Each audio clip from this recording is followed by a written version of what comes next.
An America Close Up. Tonight, increasing concerns about the safety of the food we eat. This is NBC Nightly News with Tom Brokaw. Sitting in tonight is Stone Phillips. Good evening. Momentum. For President Clinton today, it was building with remarkable speed in the wrong direction. On Capitol Hill, continuing revolt from members of his own party over the budget. At the White House itself, more awkward attempts at damage control in what's fast becoming known as Travelgate. And if those problems weren't enough to ruin the president's day, polls show his approval rating is down again. We begin tonight with NBC's Andrea Mitchell at the White House. Thank you. Thank you. I need them. Trying to cut its losses over the travel office mess, the Clinton White House rehired 5 of the 7 employees fired last week for alleged mismanagement and put them on paid leave until a new internal review is finished. Keep reading this. I know that there is a feeling, at least based on what I've read, that someone in the White House may have done something that was inappropriate or that wasn't quite handled right or something. The president's men also said they had been wrong to get the FBI involved in political damage control. This after a sharp rebuke from the Attorney General, who had not been told the FBI was meeting with White House political aides. All I want to do is establish lines of communication so that there are no questions about appearance of conflict or any problem or confusion such as might have been generated here. Republicans lost no time calling for an investigation. It's truly disturbing that the FBI should be used in this manner by anybody, and it reminds you, it takes you back to Watergate. Clinton had started the day defending last week's decisions and distancing himself from the mistakes. I had nothing to do with any decision except try to save the taxpayers and the press money. Then campaign whiz James Carville was called to the rescue. What does he have to do to get back on message? Talk about his plan, talk about the earned income tax credit, talk about investing in people, talk about his plan for deficit reduction. But what about talking about the FBI? I don't know anything about that. Is his staff letting him down? Does he need somebody? Oh, I don't, I think he's got a good plan out there and he's got to talk about it. There are a lot of efforts to divert attention here. There are efforts that come from various quarters, from various purposes. They do not want to see this economic program go forward, many people. The president is now deciding whether to address the nation tomorrow night and try to sell his economic plan before the House votes on it Thursday, or wait and save that ammunition for the even bigger fight to come in the Senate. Andrea Mitchell, NBC News at the White House.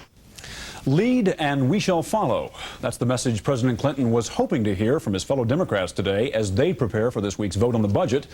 The message he got: give and you shall receive. Here's NBC's Lisa Myers. Throughout the day, nervous House Democrats paraded to the White House for pep talks and occasional arm twisting. They told the president that his deficit reduction plan is not popular with voters. The opponents of this plan seem to have convinced a good part of the American people that the plan is faulty, and it isn't. Later, after meeting with auto workers, the president predicted he'll win when the House votes on his plan on Thursday. I think they're going to pass the budget bill, yeah, which has a lot of cuts in it, and it also has some good things for these folks. The president helped his chances today by making a key concession to moderate and conservative Democrats determined to cap so-called entitlement programs like Medicare and Medicaid. The plan, which is still being negotiated, requires the president to recommend cuts if spending exceeds targets. If the president works out an agreeable compromise on caps, then we'll try to provide support for final passage on the bill. However, there were no concessions to opponents of the energy tax called the BTU tax. And many oil state Democrats, including Charlie Wilson of Texas, reported nothing but negative feedback from home. Well, it means, as bad as I hate to, I'm probably going to vote no. Clinton isn't getting much help from his former political opponents. A few days ago, Ross Perot endorsed a rival deficit plan with much bigger spending cuts. Today, former Senator Paul Tsongas came to Capitol Hill and called for huge additional spending cuts. If I were Bill Clinton, what I would want is the deficit going to zero when I run for re-election in 1996. House Democratic leaders still are about 40 votes short, but predict they'll have them come Thursday. As one Democrat put it, we're not about to cut Bill Clinton off at the knees. Lisa Myers, NBC News, the Capitol. When Nightly News continues, video games. Some are getting a warning for mature audiences only. You want a car that handles like a sports car, or one that handles 6 people comfortably? Do you want to feel the road, or do you want a smooth, comfortable ride? 214 horses, or dual airbags? Introducing a car that proves you can have everything. The Chrysler New Yorker. The American luxury car is now in the fast lane. I had worked so hard and waited so long for this day. My own class, my name on the blackboard. But what I didn't count on was a terrible headache. That's when I reached for my Tylenol. Now more than ever, more people turn to Tylenol for powerful pain relief. The Tylenol worked. The day was like a dream. Extra strength Tylenol, the pain reliever hospitals use most. New controversy tonight over the treatment of prostate cancer. 165,000 American men diagnosed with the disease each year, the most common form of cancer among men. At issue is whether aggressive treatment is necessary. NBC science correspondent is Robert Bazell. The rate of patients getting surgery for prostate cancer has gone up 600% in 6 years. The studies out today conclude that despite that increase, there is strong evidence that the surgery is often not needed, especially in older men. For many patients with prostatic cancer, a radical prostatectomy may be unnecessary because they are destined to die of something else, or the progression of the disease is going to be so slow that it would not impact upon their normal life expectancy. The surgery can have serious side effects. Woody White got the operation 5 years ago. You're going to wind up with impotence. That'll be one of the things. I had a minimum of incontinence for about a month, and as I describe it, I wore those Pampers for about a month. There is an alternative, no treatment, along with checkups like this, what doctors call watchful waiting. Sam Keffler is 87. He was diagnosed with prostate cancer 23 years ago and got no treatment. No one looks forward to radical surgery, especially of that kind, and especially when that sort of surgery may have a very, very deleterious influence on your sex life. Hasn't there been a problem when surgeons are in doubt, they cut? Yes, and I think patients accept that. I think if you explain to the patient that you're not sure whether the operation will help or not, the majority of the patients, at least in this country, would opt for surgical treatment. That is precisely the attitude of both doctors and patients that experts say must change if America is to cut its health care costs. Robert Bazell, NBC News, New York. With television taking a lot of heat over excessive violence, can video games be far behind? They're now played in more than 30% of U.S. homes and more than 300,000 stores and arcades. The second largest video game company, Sega, is trying a preemptive strike. NBC's George Lewis reports. Sega says that from now on, its video games will carry one of three ratings: GA for general audiences, MA13 for mature audiences with parental discretion advised, and MA17 for adults only. The move came in response to criticism that some of Sega's games contain too much violence. We're doing this because we wanted to be responsible to the parents and also to our game players. We want them to know what the product contains. David Sheff, author of a recent book about video games, takes a dim view of the ratings. I think it's a smokescreen. I think that the fact is that they don't want to take responsibility for the violent content of these games. They feel like they're going to basically placate parents. Indeed, says Sheff, slapping violence ratings on some of these games might make them more enticing to some kids. Other critics say that playing violent video games is more harmful to children than watching violent TV shows. When you're playing a video game, you're actually acting out those actions, so you're actually doing the violence yourself. As for the players themselves, what do they think? I don't think video games should be rated because it's made for fun. The new games are very popular, so people prefer the violence and stuff. If you can play a game and fight in the game and not fight in real life, obviously that's better. The images in video games are getting more lifelike, some even using real actors. Therefore, the violence can be more gory. George Lewis, NBC News, Los Angeles. Economic news tonight, consumer outlook strictly downbeat. The Business Research Group Conference Board reports its consumer confidence index at the lowest level since last October. Two reasons given: weak jobs market and concern over Washington inaction on the economy. In Chicago, business executives who fell victim to the poor economy are trying to boost their own confidence index. They formed a support group, and yesterday they tried something different. They went public, full page. More on this from NBC's Dawn Fratangelo. So give them a call, and I wish you the best. They have a small office and a telephone. Now they need jobs. Members of Executive Network in Deerfield, Illinois, pushed out of the workforce, have come up with a unique way to get back in. 92 former executives took out this full-page ad to market their talents in Monday's Chicago edition of the Wall Street Journal. I've been without a job, full-time job, for over a year and a half. Tom Robinson, age 49, was once a senior vice president at a manufacturing firm. He says the ad cost $11,000. I really don't know if it will work, but I think what's important about it is that the traditional ways of finding a job are not working. Carl Immenhausen is one of the organizers. He's 44, a former general manager at a marketing firm with a six-figure salary. He's been monitoring the response. So far, there have been 50 calls. I had one lead yesterday, and it looks promising. So if that was my goal, to get at least one, so I've reached that. And that's all they hope for. If each member gets at least a lead on a new job, they figure their $100 investment for the ad will be worth it. Dawn Fratangelo, NBC News, Chicago. On Wall Street today, stock prices were up again. Trading was heavy.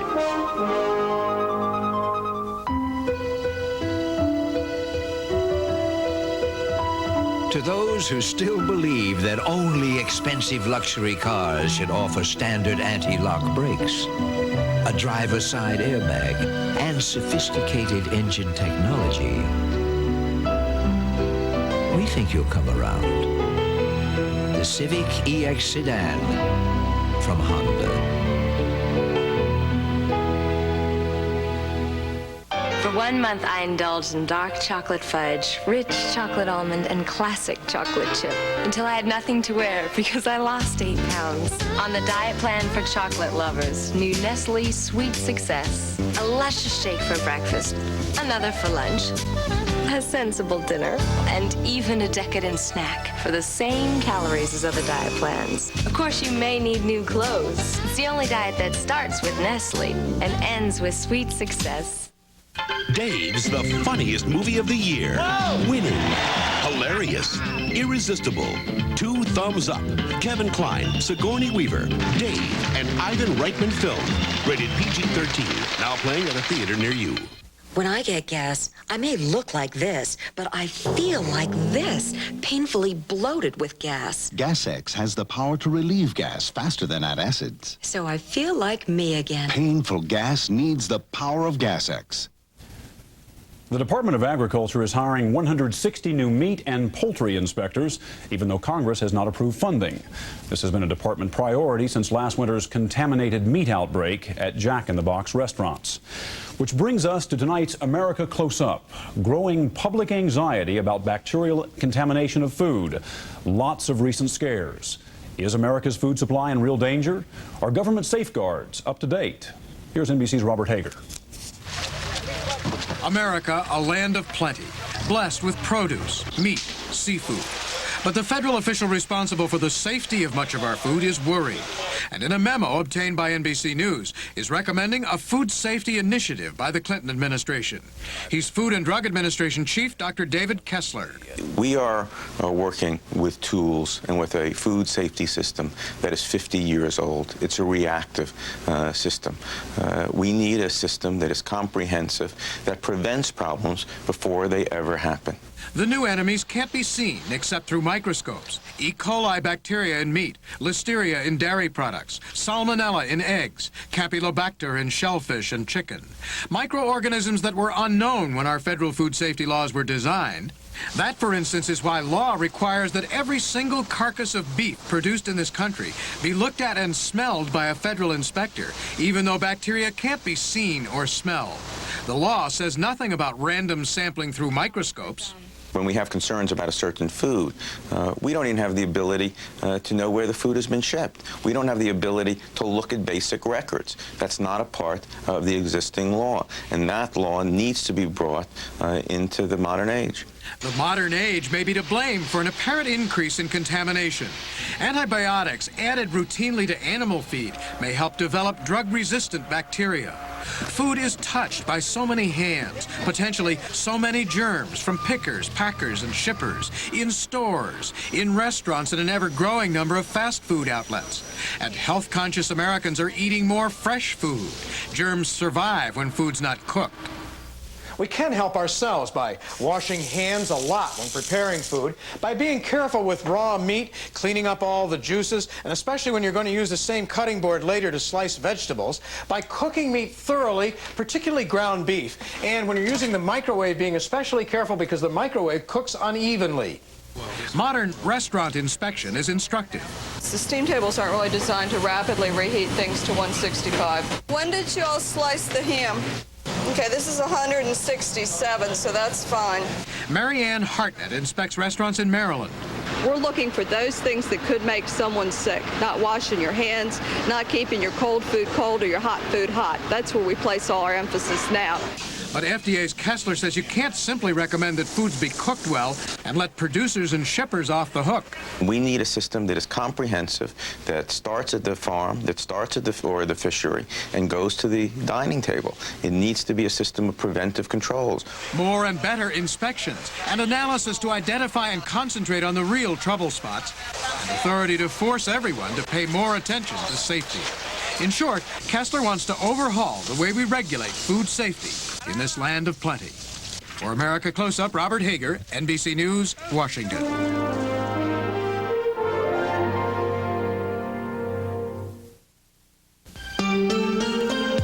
Want to break a European's heart? Let him test drive a Buick Park Avenue Ultra for 2 weeks, then take it away.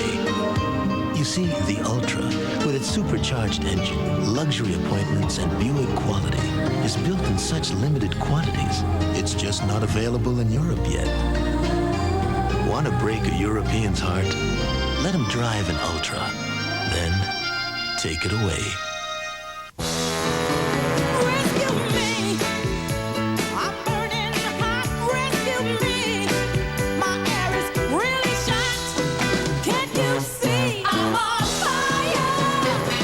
Help in a hurry. Call a day and night dealer to the rescue. Our quiet 2-speed plus air conditioner has a lower speed to help lower your energy bill. And only your day and night dealer has it. So call day and night to the rescue. Call day and night and rescue me. Hey, what makes Ace America's place for paint? We make our own.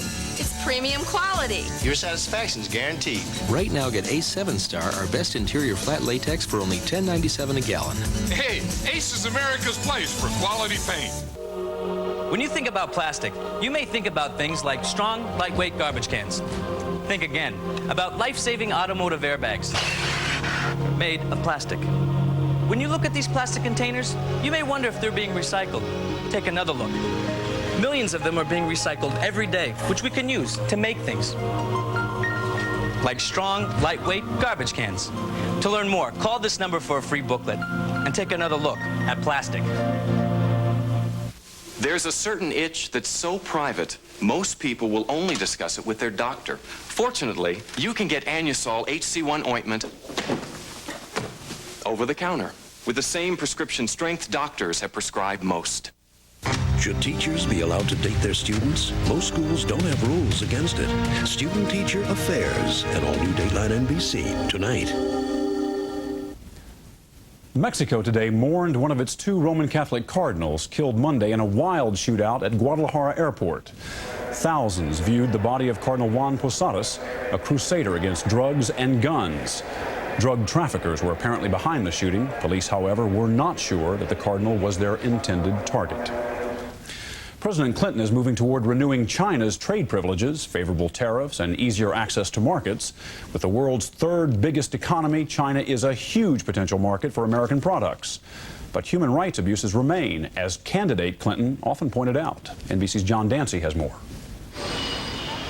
China is booming. U.S. businessmen are selling and buying for the American market, and they're worried about U.S.-China relations. This was candidate Bill Clinton. And in extreme cases, such as that of China, we should condition favorable trade terms on political liberalization and responsible international conduct. Since then, China has continued to employ prison labor, has continued to sell missiles abroad, and has refused to release most political prisoners on a list the U.S. presented. Despite that, the administration will grant China favorable trade terms for another year, with the threat of imposing conditions next year if China doesn't improve. The president is trying to find a way to have it both ways, to please both constituencies on the Hill and in the business community. Recently, 300 American businessmen sent Clinton a letter urging him not to impose conditions which could raise the cost of American imports made in China. If we want to beat on the Chinese because of their not following certain human rights, we ought to find other forums in which to do that and not mix it up with trade. The Clinton conditions on China are reported to be considerably watered down from those sought by Senate Majority Leader George Mitchell. But negotiations are still going on, and Mitchell says he's not worried. This president is taking the initiative. He himself is bringing about a change in policy. Previously, we had to try to urge a change in policy on the administration. So Clinton will give China favored trade status again. Conditions may come, but later and lighter.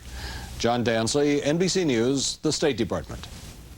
John Chancellor's here now with commentary about a rare look inside the workings of the Supreme Court. John? Stone. This country owes a lot to Thurgood Marshall, the first black to sit on the Supreme Court, and now it owes him even more. Marshall retired a couple of years ago and gave his papers to the Library of Congress. He died last January, and the library is making them public. Marshall's family is complaining that the library is acting too quickly, and the Chief Justice of the Supreme Court says the same thing. The rest of us, however, ought to be grateful. The papers cover Marshall's 24 years on the Supreme Court, and they take us up to 1991 when he left the bench. They provide a unique view of the court at work in the last few years. Never before have internal court documents been made public this soon after they were written. Rarely before have scholars had this kind of view of justices who are still on the court. The papers show us how different justices jockey and maneuver for position on different cases. It's a treasure trove for historians. Usually the papers of Supreme Court justices are released years after the events they describe. Making the Marshall papers public now does no harm and sets no precedent. When future justices retire, they will probably delay the release of their papers. Thurgood Marshall said he would like to be remembered as a man who did the best he could with what he had. That's an accurate description of what he did when he was alive, and now 4 months after his death, we have something else to remember him by. Stone? Thanks, John. Chief Justice William Rehnquist today accused the Library of Congress of bad judgment in releasing Marshall's papers. From now on, he said, justices will be inclined to take their papers elsewhere. January, he was Mr. Right. February, Mr. Wrong. March, he's back. There's only one calling plan that adjusts with you. Off again, on again, never again. It's the Most from Sprint. The Most saves you up to 36% each month on whomever you call the most, automatically. Could be the easiest part of your relationship.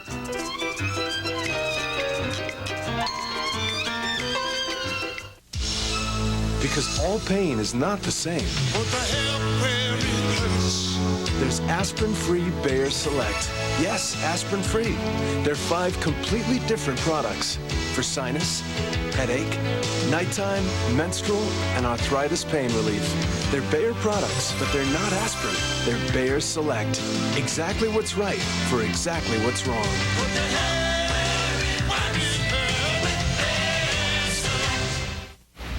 Yeah, I looked at the BMW and the Lexus. And? I drove this. The power, the handling, the control. It was incredible. Really? It's got leather, ABS, dual airbags. It's even supercharged. I could have spent a lot more on the BMW or the Lexus. But why? What is this? The new Bonneville SSEI. Very nice. I hit the floor at 9 a.m. and I'm going non-stop till we close. That's why I fix a dent and forget it. An all-night shift and 5 cups of coffee. No problem. Now I fix it and forget it. Even in the hottest liquids, when other adhesives stop holding, Fix-It-In holds stronger and longer. Why not? Now that he switched to Fix-It-In, he can go from morning till night and still eat like that. For the strongest, longest hold, Fix-It-In and forget it. Tomorrow morning on Today, Tina Turner turns the tables and interviews Jay Leno, plus John Lithgow in the new movie Cliffhanger. Join Brian and Katie tomorrow morning and see what a difference today makes. They say 1 is the loneliest number, and Continental Airlines is finding that out the hard way. Continental recently advertised this discount fare, Boston to Los Angeles. But a 1 had been accidentally left out, making it $48 instead of $148 one way. Thousands of tickets were sold at the lower price. Continental's loss could reach $4 million. Playing the numbers game isn't always a losing proposition when you're making a sale. As NBC's Mike Leonard reminds us, it's a winner 99 times out of 100. What's the deal, folks? It's the 90s. Consumers are supposed to know better than to buy into a marketing scam that 99% of us perceive as... Well, it's absurd. Anybody could figure that out. Irv Rain is professor of communication studies at Northwestern University. Nick Salozzi is a car dealer. I'm a consumer. One sells, one buys, one ponders the reason why so many American merchants price their products 1 cent shy of whatever. Well, everybody likes to think they're getting a bargain. At this low monthly payment. Sounds better, doesn't it? 99? But that's only $1 off or a penny off the larger number. And we all know how worthless a penny is these days. You bring up an interesting point. I guess the penny is only significant in our culture as 1 cent off $1. Right? A new pitch on a very old practice. Probably the first person that started it, it worked tremendous for him. And then everybody else followed suit. With a suit, green peppers, pizza, soda, socks. Look in the newspaper. Hotel rooms, vacations, auto jacks, flowers, lawnmowers. 9 out of 10 items priced with the number 9. Well, I think 9 is obviously a magic number. Finally, that very bizarre Beatles tune is starting to make sense. Number 9, number 9, number 9. Now, we know what's going on, and they know that we know, yet... Who among us hasn't used this pricing hoax to diffuse a volatile situation at home?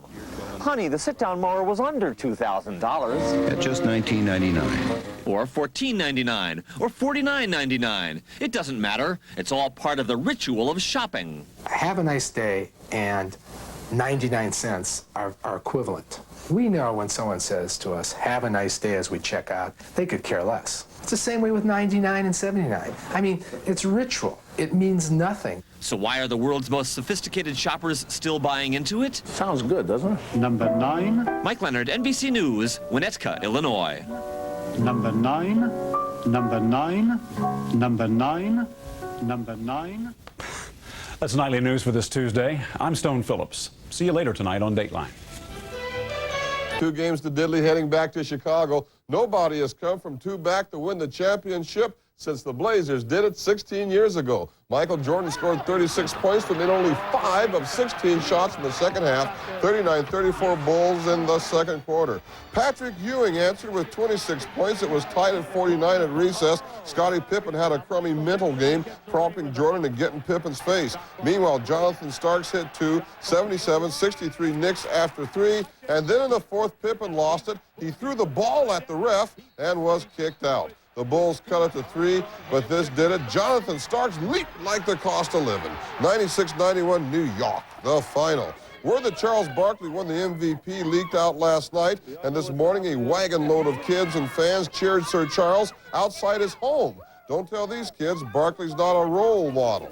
What a night in the bigs for a couple of local kids. Former Tigers star and now Pittsburgh Pirate Steve Cook shut down the Florida Marlins. Cook, the ace pitcher, became Cook the big hitter. 5th inning, and Cook doubles in the only 2 runs the Bucks needed. 2-zip Pittsburgh the final. It's the Pirates' first shutout this season. Tigers Steve Cook throws a 4-hit complete game. And in Toronto, former David Douglas star and current Milwaukee Brewer John Jaha hit his second tater in 4 days, but Jaha and Milwaukee lost to Toronto 4-2. The Angels win, and Seattle and